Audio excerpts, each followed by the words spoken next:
when you're not consuming calories, right? When you're not consuming calories, the insulin levels obviously drop because insulin only is produced when you're taking in calories. So your insulin level drop. And I found through all the research that so what happens now is the body, through all its chemicals and changes, realize that, hey, I need an alternative source of energy. Well, guess what? You do have it in the form of fat because you stored it away for a rainy day. Well, the rainy day has come because you haven't eaten. So when you don't eat and you're fasting, now the rainy day has come and your body has to start mobilizing the fat stores. But the problem is that all of us are hyperinsulinemic. So long as your insulin level is high, those fat stores are locked away. You cannot mobilize them. But when the insulin levels start coming down because you're fasting, now those fat stores, because they get hormone sensitive lipase and other hormones, as a result, the fats start mobilizing. The fats now come in the form of triglycerides to your liver. Your liver will start producing some ketones. And the ketones can be utilized by the body as an alternative energy source. So fasting unleashes a whole new metabolic pathway of energy production through ketones. And you and I do that, or supposed to be doing that, naturally because it's built in our system to do that. Because you are not supposed to be eating every 2 hours, and our physiology is such. It's we're about more than 10,000 years old, and our genetic engineering is from that time when you eat now and you may not eat again for another day or two, and therefore during those times you have an alternative source of energy. And we just didn't realize that. We thought there was only one energy source and it was all sugar, sugar, sugar, sugar, and glucose only. But no, there's this other pathway available to us. So what is the advantage of having that alternative pathway? Well, when you use that alternative pathway, you're getting rid of the fat from the body. So you don't develop the obesity that we're getting nowadays. But more than that, the body makes you stronger because you're going in that pathway. Why? Because the body wants you to survive. So when you're in a survival mode, you're going to come back stronger and better than before. Because look, if you don't have calories, you think you're just going to crawl into a cave and die over there and just become weaker and weaker and just, I can't think anymore, and you just crawl. No. Nature wants you to come back stronger, become brighter, smarter, stronger than before, go out and get your food so that you can get back. And that's what this ketogenesis is all about. This new pathway is not just providing energy to you. It's actually bringing you back better. Bringing you back better. So the research that I found is that when you allow this to happen, it's a kind of a hormetic stress that you're creating on yourself. Hormetic stress means that you're creating a stress on the body, which is going to bring you back better. So when you do this fasting, there's so many benefits. Number one, I'll tell you. I'll just rattle them off, basically. There's a thing called brain-derived neurotropic factor that is released. And that makes your brain brighter, smarter. You can actually grow new cells and neuroplasticity as well, which is fascinating. We never thought that this was possible, that our brains can actually grow back. So brain-derived neurotropic factor. And then when you do feed yourself afterwards, there's a release of stem cells into your bodies. These things don't happen under normal circumstances when you're constantly eating. So this stem cell mobilization is fascinating information. Growth hormone. During fasting, you get growth hormone. You get more growth hormone production during fasting than at any other time. So your growth hormone allows you to maintain your muscles and repair. That's fascinating stuff that's going on inside your physiology when you are in the fasting mode, which you wouldn't at other times. And then there's this thing called autophagy.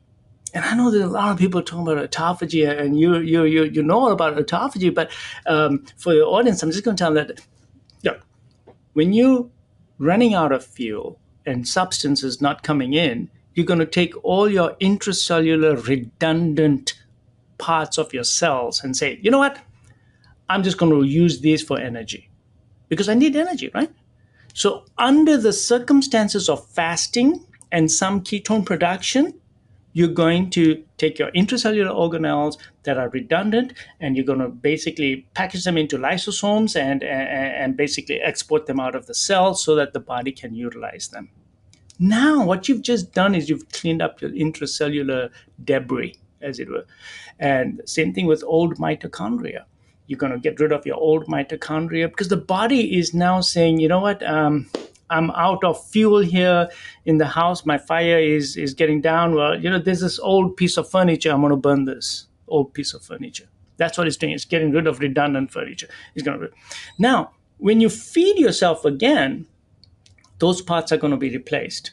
So the science is now showing that when you clean up your mess in your cells and then you do feed yourself again, you're going to get new mitochondria. You're going to get better intracellular functions, and energetics is going to get better in the cell. So I have found, especially right now with everything that's going on with post COVID and the patients coming in with no energy whatsoever, and I tell them to do fasting, the energy gets better. And I said, why is that? It's because they're getting mitophagy, their mitochondria are getting better.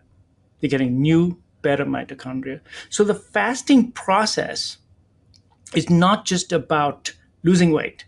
It's about changing your entire cellular mechanisms. And we're supposed to have that. That's what keeps us young. Our telomeres also get longer when we're doing this. They don't shorten so fast, I should say.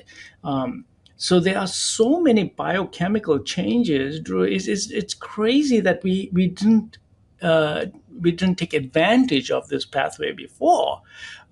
So everybody gets into a ketotic state at a different level of their fasting. It just depends on what your diet has been before, how much sugar you've been consuming in your diet. But let's say that, like, I eat once a day. That's what I do.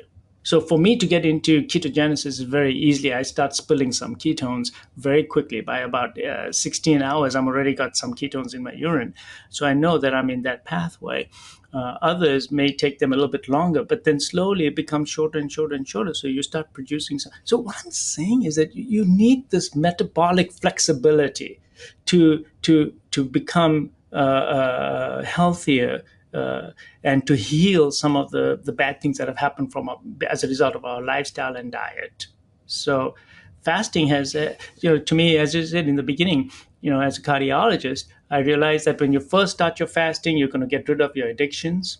It's going to be a tough process for a couple of weeks. Then you start fasting 1 day a week.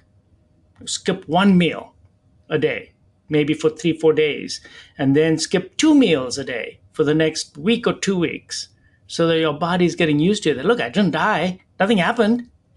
I missed 2 meals, but I'm still here. I felt okay. And it empowers the patient to say, I can do better. And then the next time they say, evening came about. It was supposed to be my meal. I'm not hungry. I feel good. I'm just going to skip it. I'll go to tomorrow morning. You just did a 36-hour fast. So that's how I empower them to gradually get into it. Because if we just go straight to fasting, they fail. They fail miserably, and they feel terrible, and then they won't come back to you. They'll say, "Oh, I can't do this fasting stuff." But you got to do it gradually. You got to just learn to skip meals, and know what to expect. You're going to get some cravings, and these are all part of your addictions in the beginning. Then you're going to get besides the cravings and the addiction symptoms, you might get electrolyte imbalance. That's why you got to drink lots of water, because as your insulin levels come down, you will find that you'll have a diuresis. You'll have much more urine output. So you need to replace sodium, because with insulin, when your insulin levels are high, you hold on to salt and water. When your insulin levels come down, you start mobilizing all that. So you start having a diuresis. I'm making so much urine, and you're losing salt. So if you get cramps and you're getting cramping in your legs and arms, I tell them to take a little bit of salt with the water, and they start getting better. So now all of a sudden they say, I feel good. Yes, doc told me about my cramps. I took salt. He told me about my cravings and my behavior, and I'm just going to have to work my way through that because I'm a junkie. He called me a junkie, so I'm a junkie now. So I'm getting out of it. So it'll take me 2 weeks to undo all that. And after 2 weeks, they feel empowered. I did it. And then they start feeling better. The mental fog is gone. They're sleeping better. Their memory is better. And at the end of the day, they just feel so much energy inside them. And they say, Doc, I never felt so much energy before. And they will go and they work out in the gym. They're actually holding on to more muscle as well because their growth hormone levels are higher as well. So they come back and they tell me all this. I feel great, doc. I don't know what it is, but this fasting stuff is really working with me. And if they're really obese, once they've reached this stage, then I make them do a 3-day water fast. So first you got to do all this. You got to graduate. You can't just go to university. You first got to go through high school and get through all this stuff. So I make them go through all this and then say, okay, now you're ready. You're going to do a 3-day water fast. And then it's just water for 3 days. And Now, then we get better results. yeah, one clarifying question that I have is that, for example, there, because I know a lot of people are paying attention, watching this on YouTube or listening on the podcast, for those that might find themselves in that same category, would you say, generally, time restricted eating, not having food between a certain, period of time, having like an earlier dinner and a little bit of a later breakfast, doing a basic practice that would fall under the world of fasting, of time restricted eating. I think generally, most people would regard that now. Even mainstream medicine would say like that's safe, that's all good to go. Then there's like the longer fasts that are there. There's the intermittent fasting, and then people working themselves up to like a 24-hour fast. And you've done some great videos on this, and we'll link to those as well. Would you say in the category of a 3-day water fast, that's something that people can navigate on their own, or should they really have some connection to, a medical professional like yourself or somebody else that's out there? Do you have any opinions on that? That's a great question. So if you are on insulin, this is very, very important. If you are on insulin and you're fasting and you're still taking insulin, you're going to get hypoglycemic. Now, that means that your sugar levels are going to drop because you're not taking in calories and you're taking your insulin. So you are going to be in grave danger of getting hypoglycemia, and you can get a seizure and you can even die or could get a heart attack. So when you are fasting and you're going to do a 3-day water fast, for example, you really, even the 24-hour fast, you really need to have a medical professional that is going to oversee that if you're taking medications. So what my general advice is as follows. If you're on insulin, you really need to talk to your provider because you should not be taking insulin when you are fasting. And even when you do the 24-hour fasts, you need to cut back on the amount of insulin. So what I tell my patients typically is that the long-acting insulin you can stay on, but the short-acting insulin that you're taking for meals, you shouldn't have, because you still need your background insulin. But the goal here is to get you off insulin. So I'll tell you right now, I've taken about 150 patients off insulin in the last few years. So they've come to me on tons of insulin. So I think that when you're fasting, you do need medical supervision if you're a diabetic and you're taking insulin. Now, if you're taking oral agents for diabetes, for example, then what should you do with those on the days that you're fasting? You shouldn't take them. You shouldn't take them if you're fasting for 24 hours or more. So on the 3-day water fast, I tell them don't take it, but they can take all the other medications. So they may be on medications for cholesterol or gout or anything else. Fine, you can stay on those medications, but nothing that's going to lower your blood sugar. So you got to be a little cognizant of that. And then same thing for blood pressure medications. You will notice that your blood pressure goes down when you are fasting. So watch your blood pressure. So what I typically do is 2 things. I tell all my patients, get a blood pressure cuff. You need to monitor your blood pressures on the days that you're fasting or starting this whole program. Number 2, if you're on insulin or if you're a diabetic, you should get continuous glucose monitoring, the device that you put on your hand. I think that's amazing because that'll empower you to know that your symptoms you're having right now are not due to low blood sugars, and you can basically be confident that you're not hurting yourself, and you get more confidence. And yes, the sugar may go up because you didn't take your insulin shot. So it goes up from, let's say, 150 to 200 or 250. That's not going to bother me that much because that temporary increase in your blood glucose level is not going to harm you that much because it's temporary, and then it'll come right back down again. So if you look at the effects of glycation due to high sugars, that effect, that detrimental effect on your proteins through the glycation end products, is not as deleterious as having that high insulin level and inflammation in your body. So I kind of let the sugar run a little bit higher, and make sure that they don't become hypoglycemic, because that's the problem. So when you are starting this program and you start skipping meals, it's a little bit easier without supervision. But once you start getting a little serious and you're only eating once a day or doing a fast more than 24 hours, I think you really need to have a doctor or somebody who knows a little bit about this involved in your case. And that's kind of hard these days, because a lot of people are still not on board with this fasting issue. But it's a great question. I think that generally speaking, you do. Now, I tell you, I got a patient that came to see me from South Florida, and he was on his 83rd day of fasting. Only water. 83 days. Drew, I looked at this guy, and he looked amazing. And he felt amazing.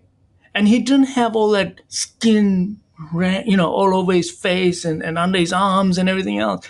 So, and that's because when you do this type of fasting, you lose weight, and mostly fat, but also your skin shrinks. So it's a different type of weight loss than when you're losing weight by eating 5 small meals a day and doing caloric restriction. I've definitely seen a difference in the way that patients present. But this guy was 83 days, and I was shocked. I said, "This is amazing." And so I have a blood lab.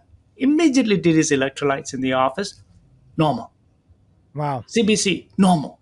Are you on any medications now? No, I was on diabetes medications. I was on blood pressure medications. So he's on nothing. The guy looked amazing. So he weighed 385 pounds. He was down to 230 pounds. So I said, okay, so according to the scale, I want you to come down to about 190. I think that'll be the perfect weight for you. And he just called me. He broke his fast. So I told him to take some bone broth and broke his fast gently. And he's doing wonderful. Now, he's not going to go back to eating 5 times a day or 3 times a day. He knows what to eat, how to eat, and he's going to start eating only once a day. Hey, YouTube, if you enjoyed what you just saw, keep watching for more great content on how to improve your brain and your life. For North Americans, particularly, the weight loss thing is a huge impact. Like that's a huge health benefit right there from fasting. So, but in terms of longevity,